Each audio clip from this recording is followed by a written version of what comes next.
Welcome back to my channel হেনামনির রান্নাঘর। সামনে মাধ্যমিক পরীক্ষা, পড়াশোনার প্রচুর চাপ। তাই আমার প্রিন্সেস মানে আমার মেয়ে ঠিকমতো খাওয়া দাওয়া করছে না, পড়াশোনার টেনশানে। তাই ওর স্বাস্থ্য ঠিক রাখতে এবং স্মৃতিশক্তি সতেজ হয়, তার জন্য ওকে ব্রেকফাস্ট হিসাবে কি খাবার দিচ্ছি সেটাই আপনাদের সঙ্গে শেয়ার করব। আমার মতো অনেক মায়ের ছেলে মেয়েদের সামনে পরীক্ষা।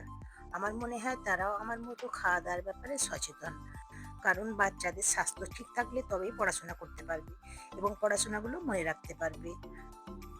আমি এখানে যে সমস্ত ফলগুলো ব্যবহার করেছি তার পুষ্টিগুণ নতুন করে বোঝানোর কোনো দরকার নেই, কারণ ফল স্বাস্থ্যের পক্ষে কতটা ভালো তা আমরা সকলেই জানি।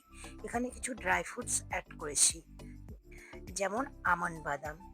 স্মৃতিশক্তি বৃদ্ধি করতে এই আমন্ড বাদামের বিরাট ভূমিকা রয়েছে। এবং এই ব্রেকফাস্টে অ্যাড করেছি পামকিন সিড, সানফ্লাওয়ার সিড।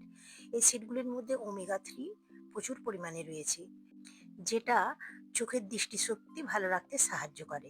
কারণ ঘন্টার পর ঘন্টা বইয়ের দিকে তাকিয়ে পড়লে চোখের একটা খারাপ ইফেক্ট পড়বে। তাই পামকিন সিড এবং সানফ্লাওয়ার সিড প্রত্যেকদিন 1 চামচ করে এই থালায় অ্যাড করেছি। এই থালার মধ্যে আমি 1 চামচ করে প্রত্যেকদিন সাদা তিল অ্যাড করেছি। 1 গ্লাস দুধে যে পরিমাণ ক্যালসিয়াম থাকে তার 2 গুণ ক্যালসিয়াম 1 চামচ তিলে থাকে। আমি এইরকম একটা হাই প্রোটিন প্লেট প্রত্যেকদিন আমার মেয়ের জন্য রেডি করি। আর এই নাস্তাটি প্রত্যেকদিন সকালের দিকেই আমি দিয়ে থাকি।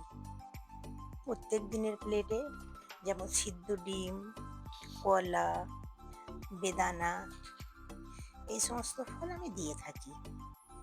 অনেক সময় কি হয়, আমরা মায়েরা জানি যে কি খাবার আমার বাচ্চাদের খেতে দিতে হয়, তবু আমরা অনেক সময় ইগনোর করি। আবার কাউকে যদি দেখি যে তার বাচ্চাকে এইরকম খাবার দিচ্ছে, আমরা আবার ইন্সপায়ার হই। তার জন্যই আমার এই ভিডিওটি তৈরি করা।